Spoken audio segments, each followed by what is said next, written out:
Hi, Teacher Glay here, and welcome to the 9th episode of Life at 27.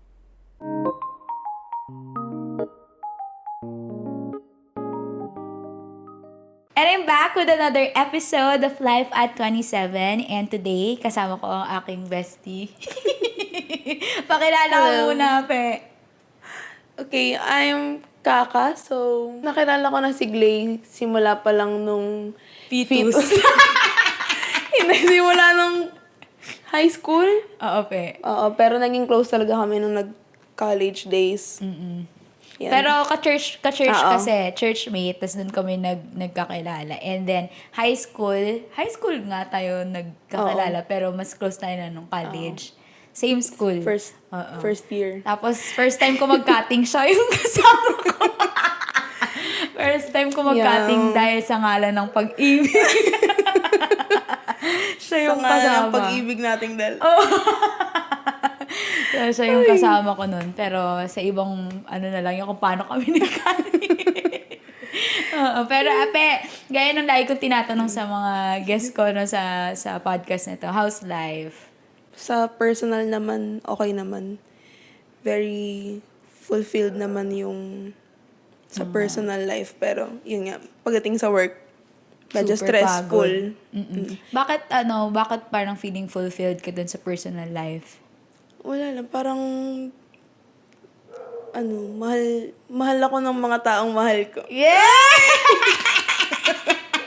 Ayun. Shoutout daw sa mga taong nagmamahal kay Kaka. Kontento na ako sa pagmamahal na nare-receive ko. Yes! Sama lang here may mag-receive. Uy, hindi yun sadya, May disclaimer. Hindi sadya. Pero sa work nga, kasi sobrang workaholic nitong bestie ko na to. Actually, tuwing kailan na lang tayo nagkikita, may gigil. May gigil. So, ngayong episode, medyo iibahin lang namin yung atake. So, mangyayari lang, nag-download kami ng application or nag-search kami ng mga questions. Yan. And random na questions. Hindi rin namin alam pa yung mga tanong na yun. Tapos, sasagutin lang namin siya based on sa perspective namin. Since, magkasama na kami nung from pa cutie-cutie na love. Hanggang ngayon, medyo cutie-cutie na. May inis na. Oo, may iba-iba na, ganyan. So, titingnan lang namin kung ano yung perspective namin sa buhay. Sana may mapulot kayo sa podcast na to. Simulan ko na. So, iba-iba yung category na to, tong mga tanong na to. Tapos, magbigay ka na lang sa akin ng number, Pe. Pili ka ng number. Tapos, sasagutin natin yun parehas. Okay. Sige. So, dito muna sa small talk questions for everyday conversation. Pick a number 1 to 20. 17. 17 kasi 17 yung month. Sorry. Kabog. Napaka-arte ng tao na. 17. Ay. Ayan. Dahil ka, So, are there any goals or aspirations you're currently working toward?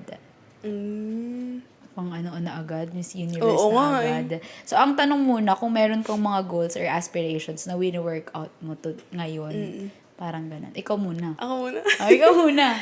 Ayun, siguro, ang unang pumasok sa isip ko yung related sa work Diba? Alam mo naman na sobrang tagal ko ng desire na ma-promote. So, Yeah. yun naman yung wino-work on ko. And then, parang yun din yung isa sa reason kung ba't ako sobrang stressed lately. Kasi nga, parang hindi umaayon sa akin yung goal ko. Yun. So, ngayon, parang nag-come up na ako sa, parang resolution na ayoko nang mag-antay sa company ko ganun kasi sobrang stressful siya. So, parang planning na rin nga mag-resign para makahanap ng better na work. Kahit best mo na kasi yung ginagawa mo. Doon mo nga Hindi nga naiisip. lang best, parang 200%. Totoo. Nako, I can attest. Talaga. Parang, di ba, sa lahat ng bagay, hindi lang 100% talaga.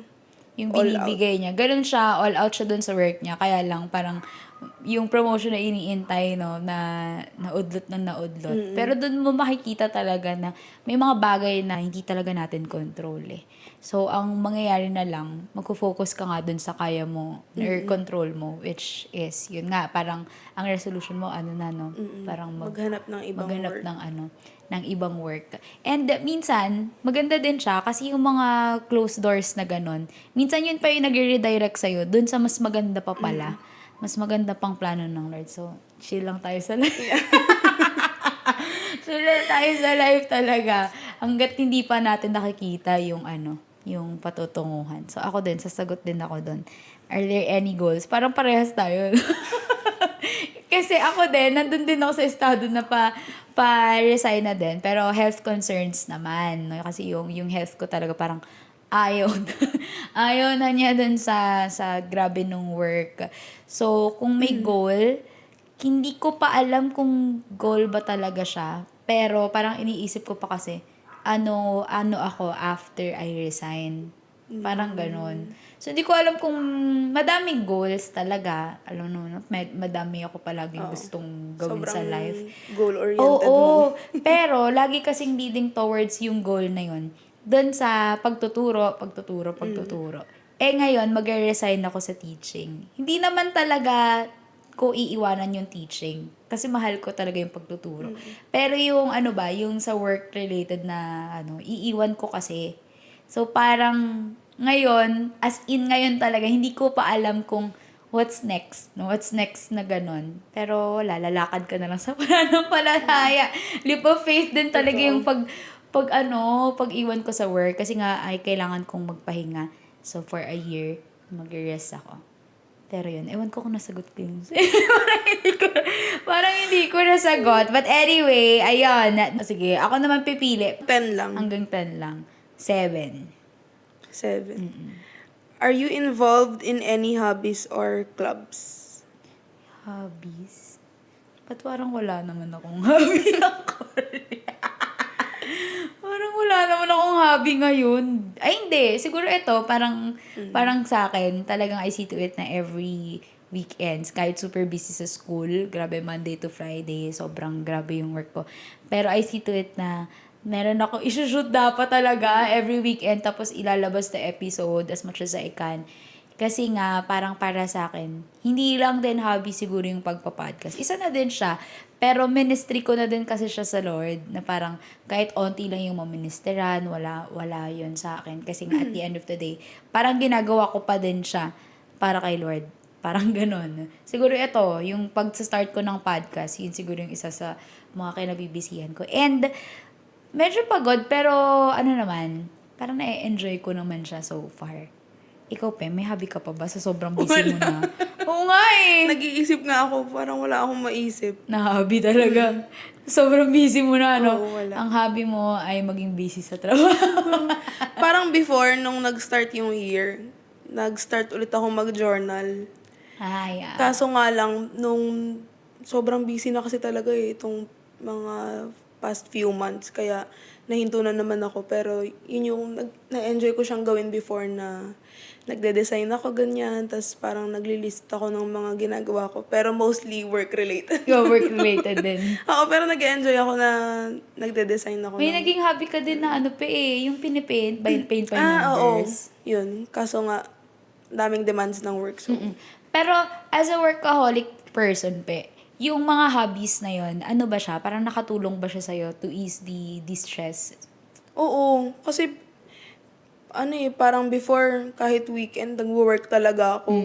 Kahit hindi naman kailangan. Ganun ka workaholic. Oo, talaga, ang person. Ilang oras ka nag-work, sabihin mo. Ay, wag na. Sabihin mo. Tagapagmana to ng kumpanya. Oo. J&J, baka naman, J. Yun nga, parang, so nung nagkaroon ako ng hobby yun, nagpe-paint ako, parang nawala yung focus ko na, kailangan ko mag-work kahit weekend kasi parang hindi ako matambakan ng Monday, ganyan. So, na-enjoy ko siya. Tapos, parang wala akong iniisip, lalo na pag nagpe-paint ako. Kasi, syempre, nakafocus ka lang. Ayokong lumampas ako. Ayun, yun lang. Pero ngayon, wala. Nahinto yung mga hobbies ko. Pero sobrang importante talaga na may hobby ka din eh. Kasi mababurnout ka eh, na nakafocus ka lang lagi sa isang bagay, di ba? Lalo na kung sobrang stressful nung kung saan ka lang nakafocus. Yun nga. Totoo, doon pumapasok yung importance ng hobby. Kasi nga, dadating ka sa punto talagang mababurnout ka. Pero, kailangan, may time ka din para magpahinga. May time ka magpahinga. Kasi, alay ko ang inaano doon, hindi maling magpahinga. Minsan okay lang maging unproductive ka. Kasi even si Lord, di ba, nung sa 7 days of creation, pinakita niya. Kasi hindi naman kailangan magpahinga ng Lord kasi hindi naman siya napapagod. Pero sa 7th day, pinakita niya na even him rested. Di ba, after nung creation. Kasi, kung baga, pinapakita niya sa atin na tayo, paano pa tayong mga tao na may limitations, kailangan din talaga nating magpahinga. And sometimes, yung mga hobbies na yun yung nagiging pahinga natin, di ba? Kaya, magpahinga daw. Salamat sa Look who's reminder. talking din eh. Kaya nagkakasakit ang autoimmune, di din nagpapahinga. Dalawang workaholic pa. So, true lang. Dalawang thank you Lord sa paalalang pahinga talaga. Pero minsan naman kasi, ang hirap din na paano kang magpapahinga, no? Actually, totoo yan. Alam mo, sa work namin, parang sinasabi din ng mga leads namin na mag-take time to rest, ganyan. Tapos parang pag maisip mo, sige, binigyan ka nila ng ganun. Pero saan? Saan mo Paano? isisingit? Ganun. Oo. Kasi sobrang dami talagang work. Minsan kahit hindi naman ako nag-work ng weekend, iniisip ko pa din yung work. So parang pagod pa din yung isip ko. Totoo. Ganun. And minsan, kapag mas nakakapagod pag yung isip mo yung galaw ng galaw, yung isip ng isip. Grabe, wala talagang peace. Pag napagod yung isip mo, yung katawan mo, parang pagod na pagod talaga. So, parang dadating ka din sa punto na paano magpapahinga. Di ba parang easier said than done na paano magpahinga. Pero, it's a matter of prioritizing rest din. Yun siguro yung natutunan ko din nung parang nag-aano na yung body ko, yung manifestation sa body ko. Kasi nga, minsan, isip mo, kaya mo pa, lalo na ako sa teaching, kasi parang sa akin, feeling ko passion ko siya. So, nai-enjoy ko siya lagi. Hindi ako yung burnout na umiiyak ako, ganyan, pag nag-work. Kasi passion ko talaga siya. Kaya lang, yung body mo na yung nagsasabi na, oops, pahinga ka saglit. Siguro yun na-realize ko na wag mo nang intayin na sobrang nandun ka na sa talaga, na magkakasakit na yung katawan mo. Tapos, wala ka na magagawa kahit gusto mo siyang gawin. Pero dahil sumusuko na yung katawan mo, mas lalo ka tuloy ma-deprive dun sa dapat, yung dun sa gusto mong ginagawa. So, sobra. Lahat naman ng sobra, parang hindi naman talaga siya healthy. Sige po, hindi na po. Magre-rest na po mga tao na to. Mag-resign na. Mag-resign na po. Na-remind bigla. Totoo. Okay, next. Eto. Sige, magbigay ka 1 to 5. 1 to 5?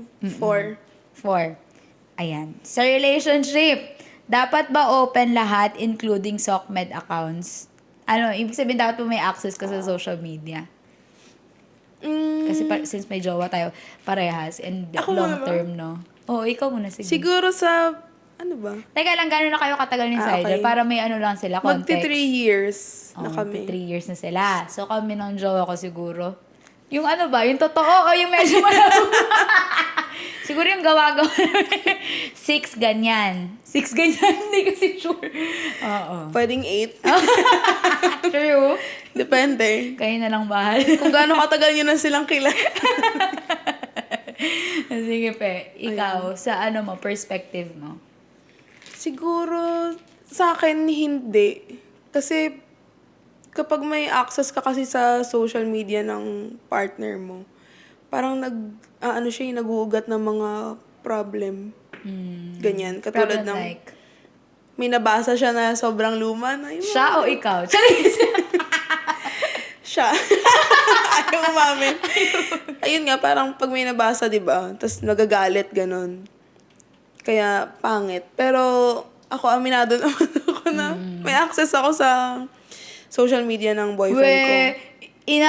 Kinukuha mo lang yung cellphone. Wala talaga dapat. Uy, meron! Binigay niya yung Facebook niya sa akin. Nakalagin dito.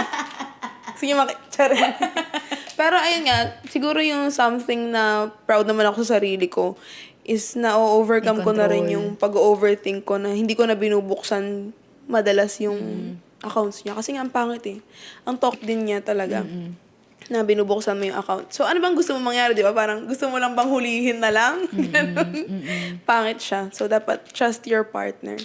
Yeah. Pero, para lang mag-gets din nila. Kasi parang siya nun, nagkaroon kasi siya ng trust issues. Kaya ang hirap i-overcome. Hindi naman dahil kay Sigel talaga, ng boyfriend niya. Pero, basta. Masyado na tayong madaming True. Hanggang alam doon na lang yun. isa't isa. Hanggang doon na lang. Oo, kaya ganon. Pero kung yung ano talaga sa'yo, hindi talaga okay na may, Oo. na may ano. Kami din, actually, nung mga immature moments ko din, hindi niya binibigay sa akin yung password nung sa partner ko. Pero, dahil sa out of curiosity kasi minsan, parang tayo kasing mga babae, tayo naman madalas mga girls yung gano'n eh, out of curiosity, gusto mong balikan kahit mga chat nila nung wala ka pa sa buhay. Di ba? Hindi ko mapaisip ko ngayon, bukod sa kanya, ginagawa mo to sa akin, hindi. Oo, nakukumpara mo tuloy. Oo, nakukumpara mo tuloy. So, ang natutunan ko siguro doon, no, huwag ka nang kumuha ng bato na ipupukpok mo sa sarili mong ulo. Parang gano'n, huwag ka nang maghukay nung sarili mong paglilibingan. Parang gano'n kasi yun eh. Kapag gusto mong i-access yung social media nung partner mo, para kang naghahanap ng away, para kang, alam mo yun, Totoo, para kang ganun talaga. nag-feed sa sarili mo nung ikaka-overthink mo lang. So, it's not helping you and your partner at the same time. Kasi nga pag ganun, parang wala kang tiwala sa partner mo. Pero, yung iba kasi, okay naman sa kanila. Siguro depende talaga. Oo. Depende lang kung paano mo rin i-take yung Kasi katulad, di ba, sa akin nga, pag may nabasa ko, parang ganito, gagalit ka na tama. agad. Pero may iba naman kasing partner Okay na, lang. oo. Depende kung paano ka, no? Oo. Kasi Paano mo siya i-take. kung magiging dahilan lang yun ng pag-aaway, tigil na. Kasi lagi namang choice yun eh. True. No? Laging choice sa buhay yun kung ano bang gagawin mo. Eh, kung gusto mong mag-work, bakit ka pa Totoo. Diba, Ba't ka pa magpapakapulis? Totoo. Tapos kung wala naman, di ba wala naman, nagiging overthinker lang tuloy ang mga person. Anyway, next, 1 to 5. Ubusin natin to, mga relationship questions. Number, 1, 2, 3, or 5? 2. 2. Sa dates, ito, 50-50 or 100-0? Pagdating sa gastusan, gano'n. Sa sa ng mga breadwinners, no? Oo. Ito, breadwinner to. Bread champion nga siya, be. Kasi, ibang level ang pagpuprovide ito sa family niya. So, tingnan natin kung nadadala niya sa relationship nila ni Siren. Siguro, ako wala akong problema kung 100-0 or 50-50. Hindi siya issue sa akin kasi di ko alam. Sobrang generous ko kasing tao. Tama. Na hindi ako nagtitimbang kung ano yung binibigay ko sa ibang tao, ganyan. Kasi nasanay nga akong ganun eh. So, kung sa amin ng boyfriend ko, hindi ako naapektuhan kung maghati man kami. Pero masaya ako pag siya yung nagbabayad. Kasi di ba, syempre yung parang feeling na ikaw yung lagi nagbibigay, tapos ikaw naman yung binibigyan. Yun naman yung nakakatuwa dun. Pero ayun, no problem at all. Sa 50-50. Mayaman din yan, be. Tinan mo naman, 18 hours nag-work. Yan! 6 hours na lang yung tulog. Sobrang yaman ito. Accountant po pala tong friend ko na to, guys. Kaya, ibang leveling yung so, walang problema at all. Di ba may pag-yan naman siya? May at all pa. Pero sa inyo ni Angel, ngayon, 50-50 and 100-0, Parang 50-50. depende, oo. Kung, kunwari, pag nag-aya siya, lilibre niya ako, ganyan. Tapos kapag naman, wala, gusto lang namin lumabas, minsan kami dalawa, parehas, ganun. Depende eh. Pero yun nga, hindi siya issue sa akin. Na kung ano man. At saka parang, parang ganun lang, give and take, o Oo, kung ano give man. and take. Ganun. Kasi parehas naman kaming working eh, so, yun. Sa akin naman, sa amin naman kasi, baliktad. Kasi siya, yung partner ko nga, siya naman yung palaging bigay ng bigay. Tsaka love language niya din kasi yun. So, kapag love language kasi yun ng tao, ang hirap pigilan. Kasi gusto niyang ginagawa yun. Gusto mo bang ginagawa yun? Pipilitan ka lang. Pipilitan ka lang. Parang iba yung mukha niya. Oo, parang Louis siya. Parang napipilitan lang pala. Ito, nahilibre ako. Pero sa setup nga kasi namin, kahit nung, hindi ko alam kung ligawan stage ba yun o magulo stage. Siya talaga, Complicated. oo, parang siya yung laging nagtitreat. Even up until now, sa tagal namin, parang siya yun. Pero, nung nag-start naman ako mag-work, kapag meron naman ako, parang I try din sometimes na ititreat ko siya, ganyan. Tapos, ang hirap lang, siguro ang struggle lang sa akin. Wala, ganun din. Wala naman kaming, wala bang issue sa'yo? Babs, nag-confirm. Wala bang issue. Gumanon eh. Hindi sigurado lang. Ganyan lang. Hindi, parang wala naman siya kung 50-50 or 100-0 din. Pero kung tatanungin, kung yung sa amin nga ngayon, siya yung mas palagi talagang nagtitreat, siya yung palaging nagbibigay sa amin.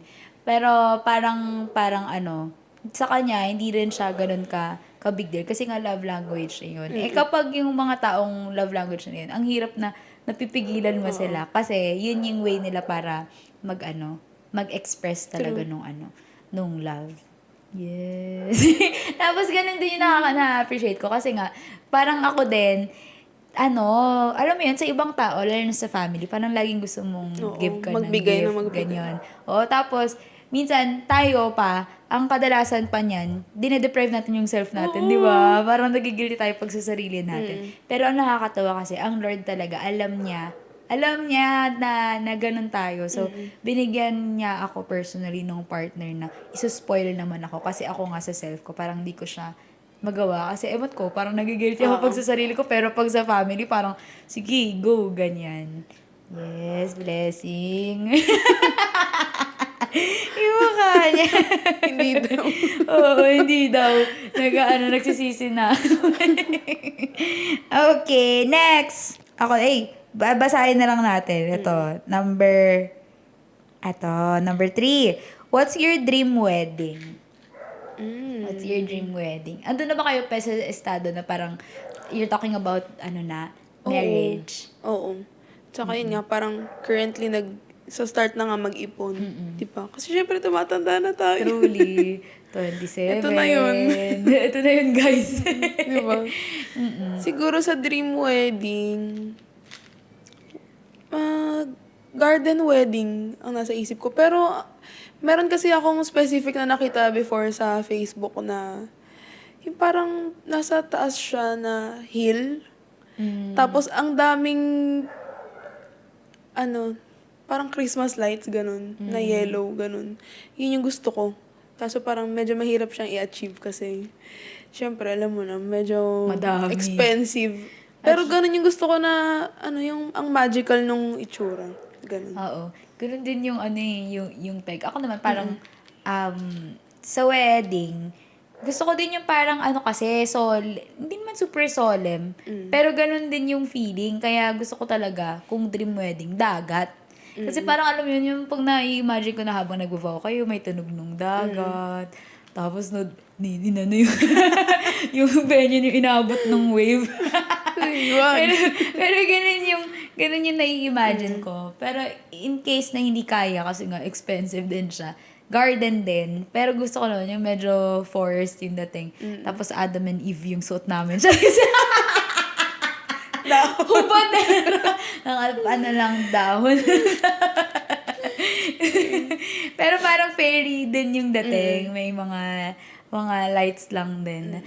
Tanong ko na lang din, Pe, kasi 'di ba, ayun nga, parang all about wed na. Kailan mo, ikaw ba, na-feel mo na ready ka na para ikasal? Ready ka na ba ikasal? O parang nai-imagine mo pa lang siya? Oo, ready na. Actually, parang kung tatanungin mo ako nung mga nakaraang year na nagsisimula, hindi pa. Kasi dahil sa family. Kasi ngayon naman yung lagi kong reason na tinutulungan ko pa kasi yung family ko. Pero yun nga, ngayon naman, stable na kaming lahat. Yes, So, tama. yun, parang, it's about time. Yes, para siya nag-uwara ng sariling pamilya, no? Oo. Paano mo nalaman na ready ka na? I mean, paano mo nasabi na ready ka na? Bukod doon sa family, kunyari, dahil natapos na yun lang ba talaga iniintay mo na factor or hindi? Siguro yun yung major factor. Tapos lalo na yung, di ba yung like ko nasasabi sa'yo na yung sa nagbabayad pa kami ng bahay, ganyan. Tapos patapos na siya this year, parang ilang buwan na lang. So, bawas na siya sa isipin ko. So, sariling bahay ko na. Yeah. Yan. Tapos, sa partner naman, wala. Parang nung umpisa pa lang naman, alam ko naman na eh. Na siya na. Oo. Tsaka yun yung maganda. You date to marry. Oo. No, kasi sa panahon ngayon, yung sa bagay, parang halos lahat naman dumaan sa ganun na makikipag-date ka lang to flirt. Oo. 'Di ba pag Pati immature? nag-explore ka pa kasi Oo, eh. nag-e-explore. Kung ano ba talaga yung mga preference mo, ganyan. Pero dadating talaga sa punto na you date to marry na. Ganun na yung perspective mo. Pero magandang ma-establish yun sa mga kabataan nowadays. Kahit kumbaga marinig lang nila. Alam mo yun, kasi pwede naman tayong matuto sa experiences ng iba. So, magandang you date to marry kasi at least you save yourself from heartbreaks. And kapag heartbreak kasi ibang level talaga. Totoo. Yung pain, ang sakit kasi tapos sayang yung effort, sayang yung time. Eh yung time, hindi mo na maibabalik yun eh. Yung time na ano ka, parang nag-invest ka dun sa tao. And the time talaga yung isa sa mga precious assets na meron tayo kasi hindi mo yun mababalik. So, you save yourself from those things. Kasi yung mga yon parang hindi ka nun matutulungan. Diba? Kaya, you date to marry, lagi dapat yun yung goal. Kasi kapag hindi yun yung nasa isip mo, mahirapan ka lang saglit, mawala lang yung kilig saglit, iiwanan mo agad yung partner mo. So ngayon nga natin, di ba na-appreciate yung sinasabi na cliche na love is a choice. Akala ko parang, ay, kakilig lang pakinggan. Di ba, Parang Fe? pinili ka. Oo. Di ba? Ano, Pero parang, hindi. Yun yung realidad. ang hirap pala talaga. Oo. Parang kala mo nakakakilig, pero pag andun ka na sa punto na ang may dadating kasi sa point na magiging stagnant na yung relationship, na makikita nyo na yung flaws ng bawat isa, tapos mapapatanong ka na lang na worth it pa bang ipaglaban? 'Di ba? Parang may dadating ka sa ganung punto. Pero doon ka babalik sa love is indeed a choice. So, kala mo parang kakilig siya pakinggan, pero mahirap pala talagang piliin yung tao na mahalin mo siya pag dumating ka na sa punto doon sa ang hirap niya nang mahalin. Pero, ano, Wala, yun lang pipiliin talaga mo lang eh. talaga. Oo. Oo, pipiliin mo lang talaga. Kasi parang kahit sino naman eh, di ba? Oo, Na mahalin mo. Pipiliin at pipiliin. pipiliin mo. So, pero dapat, wise ka din. Oo. Wise ka din sa pagpili. Kasi mamaya Huwag ka naman. dun sa nambubugbog. Huwag ka sa Pinili mo pa din. manipulator. Di ba? Oo. Ano ka din? May wisdom pa din from the Lord. So, you always pray pa din for the wisdom of the Lord. Kasi He will guide you. When you ask naman, He will give you kung ano yung hinihingi mo kay Lord. Kasi generous naman ang Lord. So, magbibigay ng sagot ang Lord kung okay ba na magstay ka pa rin dyan, o you really let go. Kasi magiging wise ka din. Diba? So, it's always a choice na magstay din or what. Ayun, date to marry, guys. Date to marry. Okay, next. Eto, once na ikasal, since usapang marriage, okay lang ba sa'yo tumira sa bahay ng partner or hihiwalay? Parang sa bahay nung, kunyari, may manugang or what. Parang manugang ba yung tawag? Hindi ko alam. Biyanan ata. Oo, basta hindi ko alam. Basta yung parents nung partner. Ang hirap sagutin kasi kung mag-aasawa na kami ng boyfriend ko, kukunin ko yung mama ko. Oo. 'Di ba? Kasi nga parang mag-isa na lang kasi si mama, so parang sa akin siya. Ikaw ang chosen ones. Oo. Yun, kasama ko siya sa bahay. So, di ko alam kung Ikaw paano. kasi, sa'yo kasi, sasama mo talaga si tita. Pero Oo. kay Sigel, kamusta yon? Kumbaga, syempre, napag-uusapan niya na yung marriage. So, most likely, ilalatag mo yung terms na yun eh. Ano kay Sigel? Actually, nasabi ko naman na yun sa kanya even before pa. Tapos, okay naman sa kanya. Pati, wala naman siyang... As a nonchalant guy. naman. Pero okay lang naman sa kanya. Kung kunyari, may naiisip ka bang pwedeng maging conflict between yung partner mo and tita? Kunyari lang magkasama kayo sa bahay. Iniisip ko. Wala naman siguro kasi si mama naman very understanding naman siya. Pati meron din naman siyang pinangahawakan na hindi siya makikialam kung relationship niya naman yan, ganyan. Pero ang sinasabi ni tita, kunyari lang, kinasal kayo next year. Sama na agad siya sa inyo or hanggat malakas pa siya, nandun lang muna siya sa bahay? Paano ba? Not sure din sa part-time kasi hindi pa naman namin siya totally na pag-uusapan ni napag-uusapan. mama. Pero parang ang ano lang, ang ending is basta sasama siya ganun. Siguro if mag-asawa na sila ate din or si Angela ganun, mga kapatid ko, doon siya sasama sa akin. Sa Pag wala sarili na siyang naming kasama. bahay ganun. Oo. Kasi syempre tumatanda na rin naman si mama. Oo nga. 60 na, 65. no? 65 na siya. Talaga? Magsi-65. 65 na. Grabe. Mm-mm. Parang kailan lang. True. Okay. So, parang sa'yo, kasi nga, syempre, walang choice din no? Pero mas madali kasi yon sa babae kapag parent mo yung kasama. Mahirap kasi kapag yung parent ng lalaki kasi sabi nila, hindi daw pwede na dalawa yung queen sa isang bahay. Kasi nga, syempre, minsan, ang girl kasi ang nagpapaano ng household eh. I mean, siya yung nagpapatakbo ng household, pagdating sa, di ba, ligpitan, alam naman natin, the stereotype na girl yung nag-aayos, girl yung nag-aano ng baho. Homemaker kasi ang mga girls. So, kung dalawang homemakers, baka wreck na yung wreck yung mangyari. Mess talaga yung mangyayari. So, unlike kapag mama mo, yung kasama mo, magkasama na rin kayo for some time ng mama mo. So, mapag-uusapan nyo. Unlike kapag, di ba, yung mama ng partner mo, kahit magkasundo kasi kayo, minsan yun yung nagiging dahilan para mag-clash kayo. Kasi syempre, magkaiba kayo ng desisyon, magkaiba kayo ng unlike pag sarili mong magulang, kaya mo na, okay lang, ako na to. Di ba, parang Totoo. ganon. At ang mga guys naman nga, nonchalant naman sila. Pagdating sa Salamat, ganon. nonchalant. Pero sa relationship kasi, agreement talaga siya.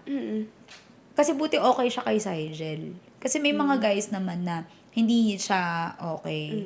No? Kasi parang sa amin, sa partner ko naman, hindi ko din masabi pa eh. Kasi syempre, ang hirap. Hindi mo pa naman alam yung mga possible na mangyari. Pero kung papipiliin kami, nakahiwalay.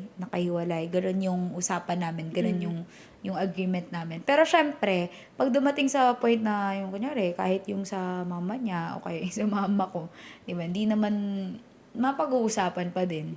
Syempre, magulang mo pa din yun. Totoo. Di ba? So, ang hirap naman nun. Okay. Eto. Eto natanong ko na to nung isang beses. Pero parang I think kala direct ata natanong ko siya. Pero tingnan natin sa perspective mo. Kung since hindi pa kasal, no? So, once na ikasal, pera mo is pera mo or pera mo is pera natin? As Parang single, ang hirap as a perspective na kasal. Ngayon, kunyari, ngayon, sa perspective mo ngayon, tapos pag ikakasal ka na, kunyari, within this year, kakasal na kayo. Paano napag-usapan nyo naman ni Sigel pagdating dun sa Oo. finances? Ano Sa daw? pera ko ay pera. Parehas. Yung parang pera namin parehas. Pera nyo parehas. Oo. Kasi daw, parang Kasi hindi naman siya. Hindi naman siya parang issue sa kanya Oo, na hindi ikaw naman. mag-handle ng pera, ganyan. Kasi syempre, para naman sa binubuong family niyo yun eh. So, sa inyong dalawa din naman. Tsaka accountant ka, so alam niya. Debit, credit. Baka bigyan mo pa siya nung pagkalatag pa, pantay pa yan. Balance yan. Pag hiningian mo siya ng walang problema. Sa amin din, yun naman yung beauty sa kanya. Parang siya din naman nagsabi, akin na yung pera mo. Kala mo talaga, give it to me. Kala mo talaga maluho no? Pero ang kaganda naman kasi, pag hindi maluho si girl, namamanage ng maayos yung yung finances or yung perang pumapasok. Kaya hindi masyadong natatakot yung guy naman na magpa-handle nung pera. So, depende pa din talaga. Oo. Depende. Okay. Ito. So, if ever na magkakaanak kayo once ikasal, sa magiging anak, anong gusto mo? Boy or girl? Girl. Bakit? Bakit girl? Girl kami parehas si Sigel. Talaga? Oo. Hindi ko alam. Siguro, based on experience lang naman parang mas responsible kasi ang babae. Okay. Oo.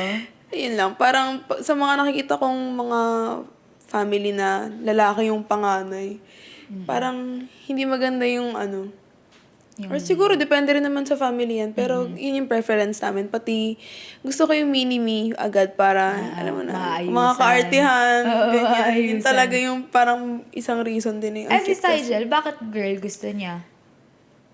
Di ba siya panganay? Hindi ko din alam. Parang, mas gusto niya rin na mag-spoil ng girl. Parang i-treat niya as princess. Ganon. Pero, kung mga kapatid mo kasi puro babae, di ba? Puro babae kayo. Hindi ka parang nauumay na, Hindi ano, the naman. girl? Hindi. Parang yun talaga yung desire ko. Na babae. Na babae. Hindi ko alam eh. Hindi ko naman masabi na dahil lang sa kulit, di ba? Na baka mas makulit yung lalaki. Pero, ewan ko. Girl talaga yung ano. Meron akong mga nakikitang post. Parang ayaw nila ng girl kasi nga, yung mundo natin parang pasama ng pasama. Parang it's not a safe place for girls already. Anong perspective mo doon? Since girl yung gusto mong maging anak. Totoo naman yun, pero syempre, yung safety naman ng anak mo nakadepende din sa'yo eh, kung paano mo sila palalakihin, di ba? Kasi sa parenting, minsan yung sobrang strict mo na nagtatago yung anak mo, tapos dun sila napapahamak, ganyan. So, may factor din na ganun. Pero syempre, yun nga, hindi mo naman hawak din yung everyday ng magiging anak mo. So, pray din talaga ng protection. Tama. Kasi kahit lalaki, parang hindi mo din alam yung yung mundo talaga natin pasama na ng pasama eh. Kahit naman lalaki. Pero actually, alala ko lang bigla. Ang gusto namin talaga, kambal.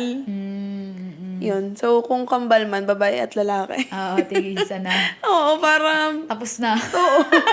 Isang area na lang to, guys. Uy, pero ang mahal manifest magkakambal. namin.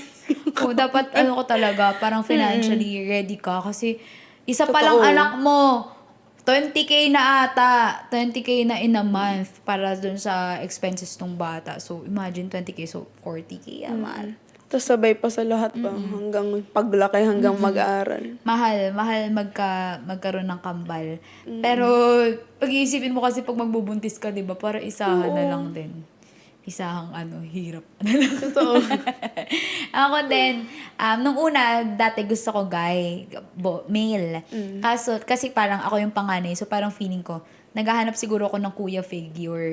Parang ganun. Tapos parang feeling ko kasi pag may kuya, yun yung magtatanggol din sa mga anak. Pero, narealize ko din, ang cute pala kapag girl kasi maaayusan mo nga. Di ba? Ganun, maaayusan mo. Tapos ang cute ng mga alam mo, baby alive lang na. Baby alive lang. And I agree with you. Pagdating dun sa protection kasi, wala ganun na talaga yung mundo. Pasama na siya ng pasama. Pero, the good thing is, when you pray for your child naman kasi, ang Lord ang bahala. Kasi nga kahit mapababae o lalaki yan, hindi mo pa rin yan makokontrol or mapoprotektahan 24/7. But the Lord Himself, kaya niyang protektahan yung anak mo 24/7. So, you always cover them with prayer, yung declaration ng protection. Kasi, when you declare things naman, lalo na sa name ni Jesus Christ, done deal na yun. So, laging pagpapray mo lang talaga. Kasi wala ang mundo talaga, na siya, alam mo yun, parang, this is a cursed world. So, wala tayong ibang gagawin, kundi magtiwala na lang talaga sa Lord, mag-declare ng protection, at kung ano man na hindi sila ma-harm ni Satan or what. Okay, eto. Ayan. Believer ka ba ng traditional roles sa relationship? Like, yung guy yung provider, tapos yung girl ay supporter lang or sa bahay lang. Ikaw ba, Pe? Kunyari, kasi ikaw workaholic eh. Tapos career-oriented ka din in a sense. So, papayag ka ba na dadating sa punto na, na nasa bahay ka, hindi ka nag-work, tapos si Sigel lang yung nag-work, siya lang yung provider? Di mo kasi Hindi ko alam. Parang gusto ko kasi pagod na ako sa buhay. So, ngayon, okay lang sa'yo yun.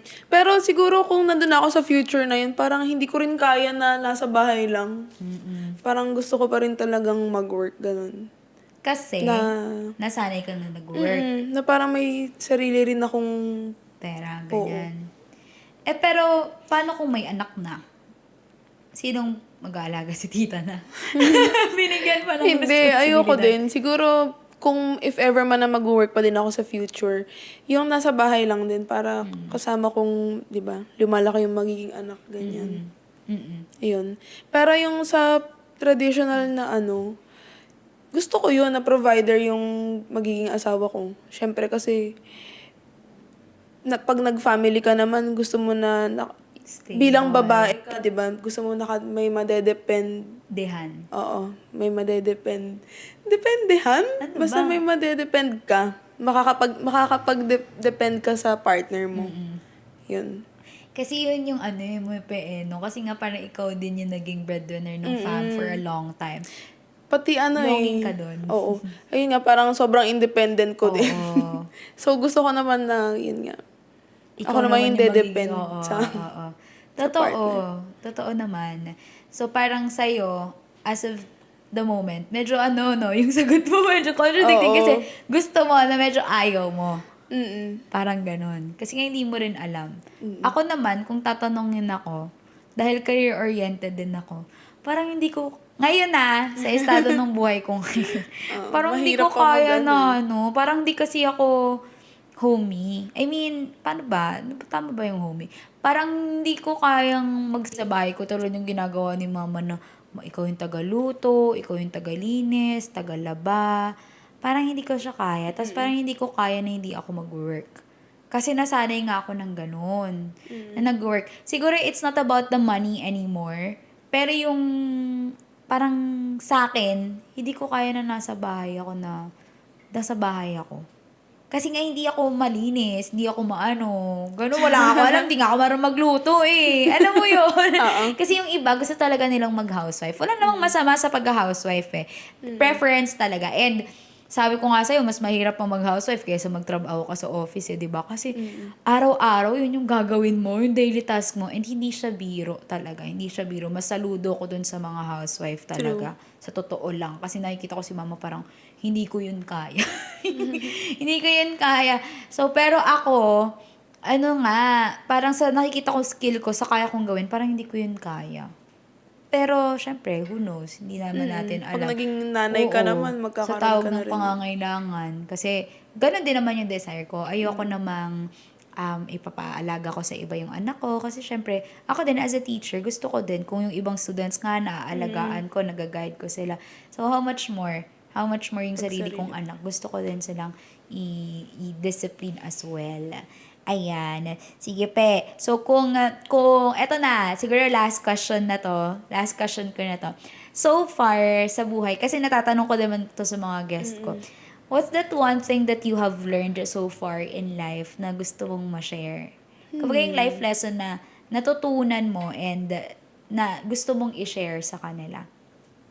Life lesson. Oo, life lesson. Parang sa tingin mo, it's really a significant life lesson na worth sharing. Siguro, itong life lesson na to, hindi ko pa siya actually na sobrang na-apply sa buhay ko. Pero yung, Sa tingin mong yun yung oo, talaga. parang learn to say no. Yeah. Kasi ako kasi yung tipo ng tao na, people pleaser. Oo, at for the yes always. Na ayokong magdi-disagree ako or no ako sa ibang tao, ganun. Pero hindi siya healthy. Pati, basta ang dami niyang pwedeng maging effect sa'yo, ganyan. So, ayun. Siguro yun yung number 1 na natutunan ko na hindi sa lahat ng oras kaya mo. Kaya mo mag-yes. Kasi mauubos ka eh. So, yan. Dapat meron kang boundary sa sarili mo. And alam mo lang yung kung saan ka lang, ano yung limit mo, ganyan. Yung importance ng setting boundaries. No? Kasi sa mundong to talaga, kayang-kaya ka i-take for granted eh. Totoo. Pag palagi kang for the yes. Tapos, aabusuhin ka na nila hanggang mauubos ka, tapos wala nang matitira sa'yo. Nakaka-drain siya. Ganun yung pakiramdam. So, yun. Kaya nga, kasi ito palagi talaga tong si yes eh, kahit saang bagay. Hindi ko alam talaga kasi parang, wala, ganun ako eh. Sobrang bait niyan. Takot ako mag-no, ganun. Pero mali yun. Oo. learn to say no. Kasi hindi naman tayo Superman na laging yung energy natin is for the 100%.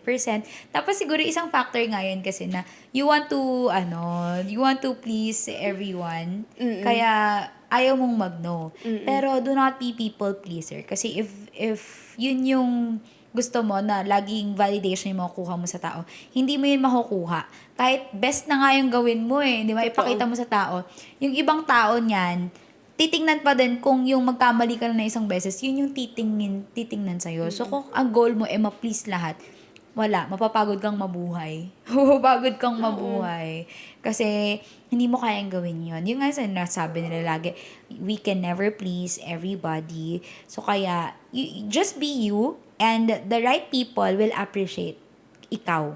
No? Ma-appreciate ka ng mga tamang tao. So, at the end of the day, hindi naman nagmamatter talaga yung mga sinasabi ng ibang tao. Kasi, opinion lang nila yon, hindi yun yung katotohanan. And, siguro be selective. Kasi meron din naman mga constructive criticism. Kasi, syempre, nakikita ng ibang tao yung things to improve din sa'yo. So, pero, yung iba kasi doon, pangbabash lang talaga. Hindi naman katotohanan. So, selective lang para you grow din as a person. Pero, ang nagmamatter kasi at the end of the day is not the opinion of other people towards you, but the opinion of the Lord towards you. So, mas mag-focus ka dun sa sinasabi ng Lord towards you na you are loved, that you are uniquely created by the Lord, na you are talented, di ba? Na you are more than enough, you are precious, you are valuable. Kahit sinasabi ng mundo na, kulang ka lagi, kulang. Kasi parang ganun yung bato ng mundo lagi na parang kulang ka na kahit gawin mo na yung best mo, kulang ka pa din. Hindi yun yung totoo. Kasi minsan, sa Lord, kahit na doon ka sa pinaka-mess up moment ng buhay mo, you are more than enough. So, yun yung lagi mong i-remind sa self mo. Kasi yun yung katotohanan. Hindi yung sinasabi ng mundo yung katotohanan. Yung sinasabi ng Lord towards you. Yun yung katotohanan. Kaya learn how to appreciate yourself then. Magandang reminder yun sa atin. Oo, totoo. Oo, kasi... Huwag maging hard sa sarili talaga. Oo, totoo yan. Kasi pag naging hard ka sa self mo, wala. Talagang lugmok to the highest level. And guilty naman tayo nun, no, sa sarili. Tayo din. Kasi ako din minsan nagiging hard din ako sa self ko. Kasi nga, we tend to compare ourselves with other people. And when you start comparing, doon ka na nagiging unsatisfied sa sarili mo, hinahanapan mo na nabutan sa sarili mo, and hindi mo na tuloy na-appreciate kung ano naman yung meron ka na wala naman sa iba. So, ganun lang naman yun May mga bagay na meron ka na wala sa iba, meron din naman na wala ka na meron sa iba. Pero, you are uniquely created kasi. So, hindi mo kailangang compare sa sarili mo. So, may kanya-kanya tayong race na tatapusin. And matatapos natin yan through the grace of the Lord as well. Ganun.